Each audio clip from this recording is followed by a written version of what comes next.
चलिए अपना प्रदेश उत्तर प्रदेश उत्तराखंड देख रहे हैं आप। मैं हूं आपके साथ पूजा मोहन पांडे। बुलेटिन की शुरुआत करेंगे बड़ी और अहम जानकारी के साथ। झांसी से बड़ी खबर सामने आ रही है। भीषण सड़क हादसा हुआ। हादसे में 11 लोगों की दर्दनाक मौत, 7 महिलाओं समेत 11 लोगों की मौत हुई है। अनियंत्रित होकर ट्रैक्टर पलट गया है।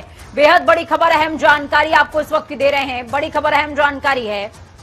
7 महिलाओं समेत 11 लोगों की मौत की खबर सामने आ रही है। ये खबर झांसी से है, जहां पर यह दर्दनाक हादसा हुआ। अनियंत्रित होकर ट्रैक्टर ट्रॉली पलट गई।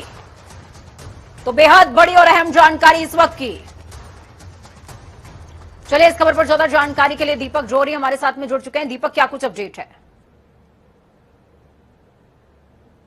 दीपक, आप तक मेरी आवाज पहुंच पा रही है? जी जी जी जी जी मैं आपको बताना चाहूंगा। मैं आवाज मिल रही है आपको मेरी? बिल्कुल आवाज आ रही है, आप अपनी बात पूरी करें।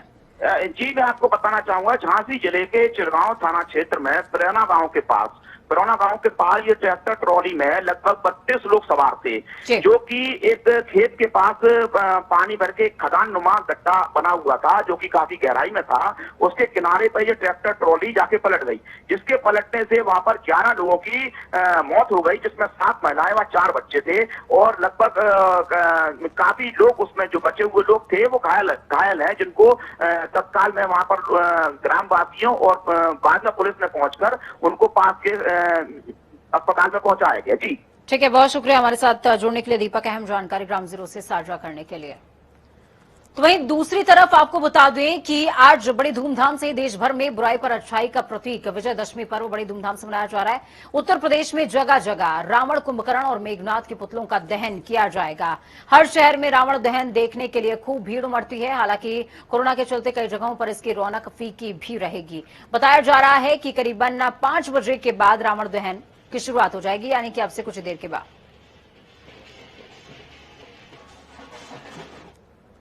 अधर्म पर धर्म की ओर और असत्य पर सत्य की जीत का प्रतीक विजयदशमी का त्योहार सिर्फ रावण के वध और राम की जीत के रूप में पूरे देश में प्रतीकात्मक तौर पर रावण के पुतले को जलाया जाता है।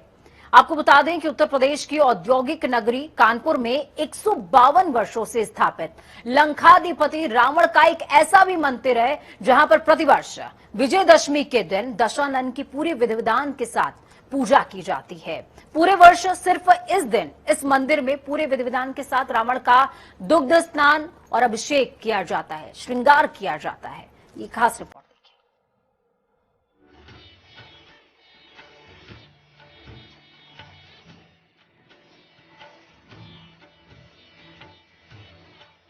उत्तर प्रदेश की औद्योगिक नगरी कानपुर में 152 साल से लंकाधिपति रावण का एक ऐसा भी मंदिर स्थापित है, जहां हर साल विजयदशमी के दिन दशानन की पूरे विधि विधान के साथ पूजा की जाती है। हर साल के सिर्फ इस दिन इस मंदिर में पूरे विधि विधान से रावण का दुग्ध स्नान और अभिषेक कर श्रृंगार किया जाता है। उसके बाद पूजन के साथ रावण की स्तुति कर महाआरती की जाती है। मंदिर को स्थापित करने के पीछे की मान्यता थी कि रावण प्रकांड पंडित होने के साथ साथ भगवान शिव का परम भक्त था। इसीलिए शक्ति के प्रहारी के रूप में जहां कैलाश मंदिर परिसर में रावण का मंदिर भी बनाया गया था। सर, मानता ये है कि दर्शन करने से बहुत से पुण्य मिलते हैं हम लोगों को। हम लोग ब्राह्मण के विशिष्ट रहे हैं ये, तो हम लोग हर साल आके यहाँ पूजन करते हैं। ब्राह्मणों में सर्वश्रेष्ठ ज्ञानी रहे हैं ये। इनके जैसा ज्ञानी, इनके जैसा प्रकट विद्वान ना ही शक्तिशाली कोई देखा नहीं है, ना ही आज तक कोई हुआ, ना कभी होगा। मंदिर के संयोजक के तिवारी दावा करते हैं कि शिवालय इलाके के अलावा दशानन का मंदिर देश के किसी भी स्थान पर नहीं है। वे बताते हैं कि भक्तगण रावण की आरती के बाद सरसों के तेल का दीपक जलाकर और तरई के फूल चढ़ाकर अपने परिवार पर आने वाली मुसीबतों को दूर करने और उनकी रक्षा करने की प्रार्थना करते हैं। देखिए, 1868 में जब इस मंदिर का निर्माण हुआ, जिसे कैलाश मंदिर कहते हैं, तो जिसमें भगवान शिव और शक्ति के मंदिर के भी निर्माण हुए। उस समय श्रृंगेरी के शंकराचार्य जी ने तत्कालीन संसार का सबसे बड़ा शिव और शक्ति का भक्त रावण का मंदिर भी यहाँ पर स्थापित कराया। क्योंकि रावण के मंदिर को स्थापित करने के पीछे आज जो उनकी पूजा है वो उनका जन्मोत्सव की पूजा है। चूँकि कैलाश मंदिर परिसर में भगवान शिव का मंदिर भी है, इसीलिए शिव मंदिर में जल चढ़ाने और पूजा अर्चना करने आने वाले भक्त शिव की पूजा के बाद रावण के मंदिर की पूजा अर्चना करते हैं और जल चढ़ाकर शिव का आशीर्वाद मांगते हैं। मंदिर के पुजारी कहते हैं कि रावण मोक्ष की प्राप्ति के लिए भगवान राम से बैर लिया था और इसी वजह से भगवान राम का जन्म हुआ था। हर वर्ष दशहरे के दिन यहाँ पर रावण का धूमधाम से जन्म उत्सव मनाया जाता है। ऐसा कहा जाता है कि देश में एकमात्र ऐसा मंदिर है जहां दशानन की मूर्ति है। ये हमारे पीछे कानपुर का दशानन का मंदिर है और ये इसकी एक ऐसी विशेषता है कि ये सिर्फ दशहरे के दिन इसके पट खुलते हैं और एक दिन ही रावण के दर्शन होते हैं। ऐसा कहा जाता है कि रावण प्रकांड पंडित थे और भगवान शिव के परम भक्त थे, इसलिए कैलाश मंदिर में रावण की प्रतिमा जरूर लगाई गई थी। यहाँ पर जो भक्त आते हैं, वैसे तो इस दिन आसपास के जिलों के लाखों भक्त यहाँ पर दर्शन को पहुँचते हैं और ऐसी मान्यता है कि तेल का दिया जलाने से और तरोई के फूल चढ़ाने से भक्तों की सभी मनोकामनाएं पूरी होती हैं। क्या नाम है आपका? वैभव। वैभव, ये कौन सा मंदिर है और कहाँ दर्शन करने आए? दशानन का मंदिर है। और किस तरह से यहाँ पर दर्शन करते हैं, कैसे? साल में तो एक बार दर्शन होते हैं, आज खुला तो आज दर्शन करने आए हैं। कब से आ रहे हैं यहाँ पर आप? जाते हर साल ही आते हैं। तो यहाँ पर हमारे साथ जो भक्त थे वो भी बता रहे थे कि साल में एक ही दिन दर्शन होते हैं। वैसे तो यहाँ पर लाखों की संख्या में भक्त आते हैं, लेकिन एक दिन रावण के दर्शन जरूर करते हैं और तरोई के फूल चढ़ाकर अपनी मनोकामना पूर्ण करने के लिए रावण के मंदिर में भी मस्तक झुकाते हैं। अभिनव श्रीवास्तव, जनता टीवी, कानपुर। चलिए कानपुर से अब रुक करिए नोएडा का। नोएडा के बिसरक गांव का जिक्र ऐतिहासिक शिव पुराण में रावण के गांव के नाम से जाना जाता है। माना जाता है कि बिसरक गांव में वृषश्वा ऋषि, जो कि रावण के पिता थे, यहीं पर रावण का जन्म हुआ था। गांव में राम और रावण दोनों की पूजा की जाती है, लेकिन रामलीला का आयोजन नहीं किया जाता। इस बार भी दशहरे पर गांव में राम और रावण की पूजा जरूर होगी, लेकिन रावण दहन नहीं होगा। यही वजह है कि दशहरा पर्व के मद्देनजर यहाँ के गांव वासियों में एक मातम का माहौल छाया रहता है और रामलीला का आयोजन इस गांव में नहीं किया जाता।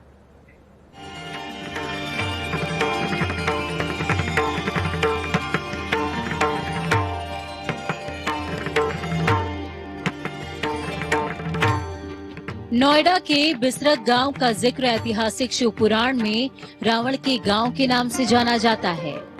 ऐसा माना जाता है कि बिसरक गांव में वृषश्वा ऋषि के यहाँ रावण का जन्म हुआ था।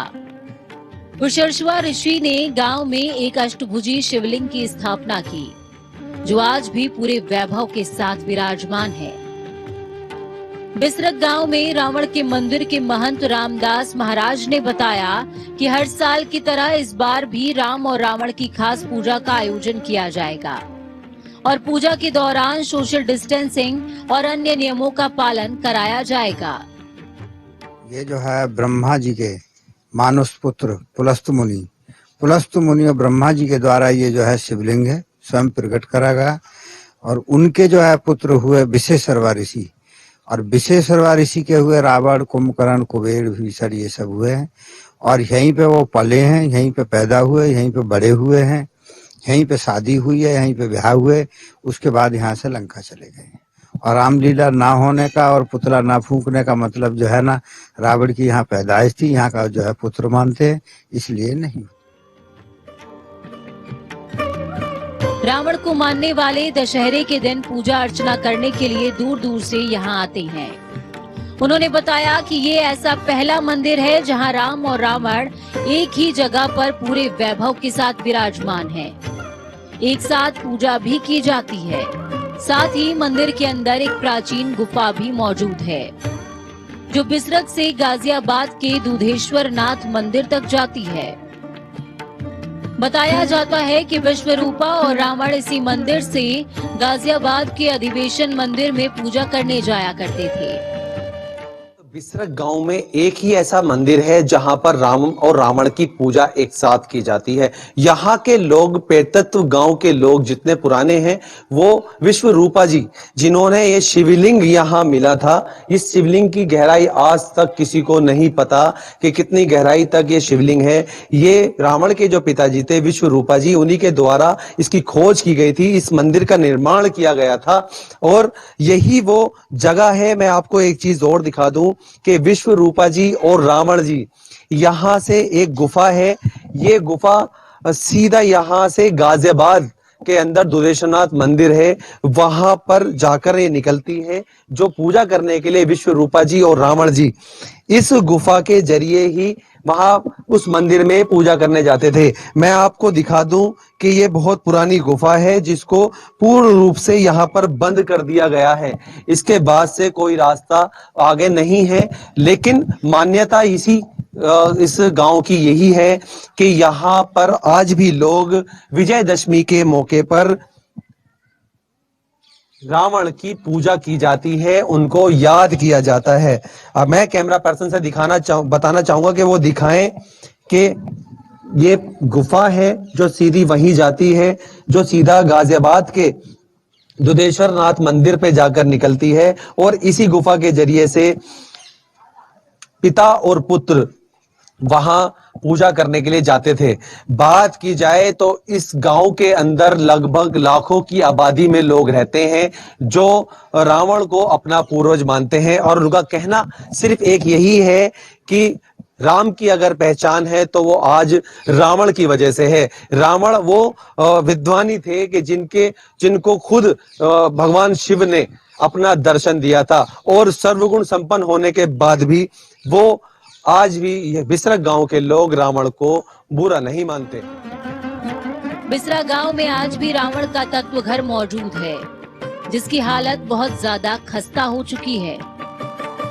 70 साल से ना ही गांव में रामलीला का आयोजन किया जाता है, ना ही रावण का पुतला दहन किया जाता है। गांव के निवासियों ने बताया कि काफी समय पहले गांव में रामलीला का आयोजन किया गया था, लेकिन उस दौरान गांव में एक व्यक्ति की मौत हो गई, जिसके चलते रामलीला अधूरी रह गई, और इसी अनहोनी के चलते तभी से गांव में रामलीला और पुतले का दहन नहीं किया जाता। यह रावण की भूमि है, यू रावण यहीं का पैदा हुआ, यहीं न पैदा हुआ। रामलीला नहीं लगती है, क्या वजह? रामलीला होने न देते हैं, वो कभी पूरी ना हुई तो फिर करवाइए ना, पूरी नहीं हुई। रावण के लेके यहाँ पे बहुत ज्यादा पॉजिटिव चीजें हैं, बहुत मानते हैं, क्योंकि इस धरती पे, ये पवित्र धरती है, इस धरती पे रावण से बड़ा कोई ज्ञानी पैदा नहीं हुआ। उन्होंने भगवान भोले की बहुत पूजा की थी। भगवान भोले की एक प्राचीन यहाँ पे शिवलिंग भी है गांव में, जिसपे उनके पिताजी विश्वसा ऋषि थे, उन्होंने भी उस शिवलिंग की पूजा की थी। भगवान रावण ने भी उस शिवलिंग की पूजा की थी। बहुत ही ज्ञानी और बहुत ही अच्छे व्यक्ति थे। आज गांव में दशहरा मनता है, पर उनके लिए शोक भी रहता है गांव में, क्योंकि इतने ज्ञानी व्यक्ति इस धरती पे पैदा हुआ है, तो शोक मनाना बहुत जरूरी है। बताया जाता है कि शिव मंदिर में जो अष्टभुजी शिवलिंग है, उसकी स्थापना रावण के पिता ने की थी। उस शिवलिंग की गहराई आज तक कोई नहीं जान पाया है। उसकी खुदाई भी कराई गई, लेकिन कोई छोर नहीं मिला। रावण की पूजा से खुश होकर शिव ने उन्हें इसी जगह बुद्धिमान और पराक्रमी होने का वरदान दिया था। महाराज ने बताया कि गांव में आज भी खुदाई के दौरान शिवलिंग निकलते हैं। यही वजह है कि सालों साल गांव में पूजा अर्चना करने वालों का तांता लगा रहता है। जनता टीवी के लिए हैदर अली की रिपोर्ट।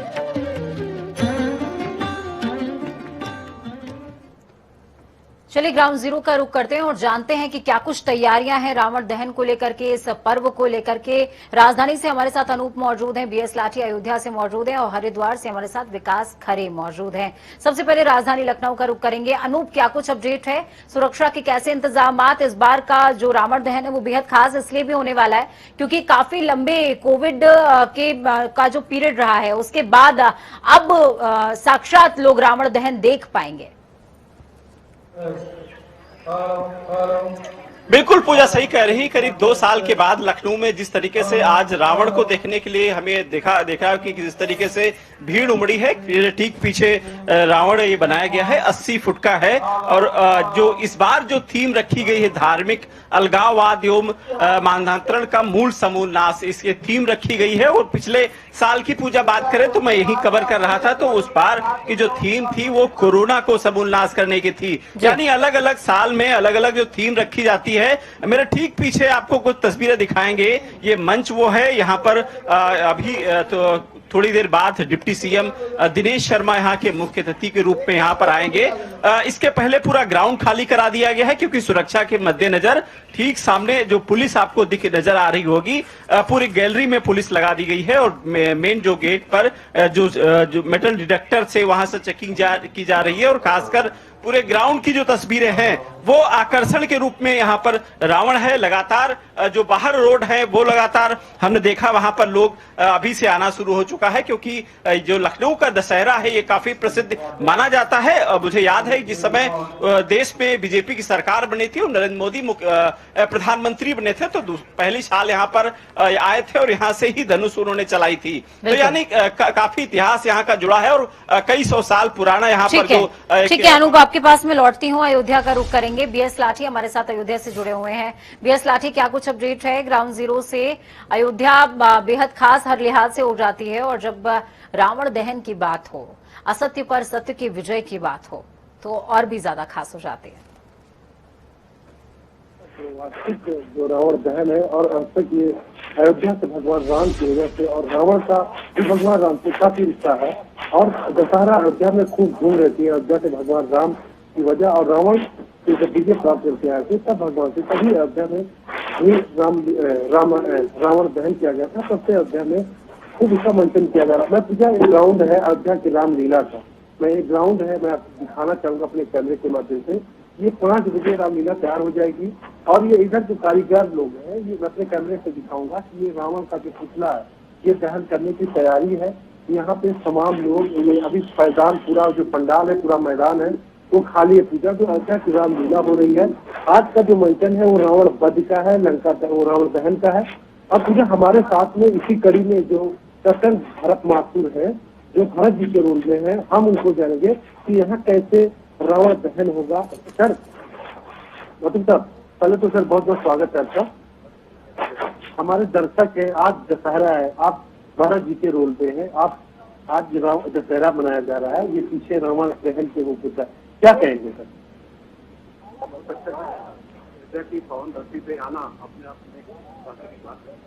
बीएस लाठी, उनकी आवाज नहीं हम तक पहुंच पा रही है। हमारे साथ में हरिद्वार से विकास खरे जुड़े हुए हैं। विकास, क्या कुछ अपडेट है? देवभूमि में कैसी चहल पहल है दशहरे को लेकर के? दशहरे में स्नान का भी विशेष महत्व होता है रावण दहन के साथ साथ। विकास,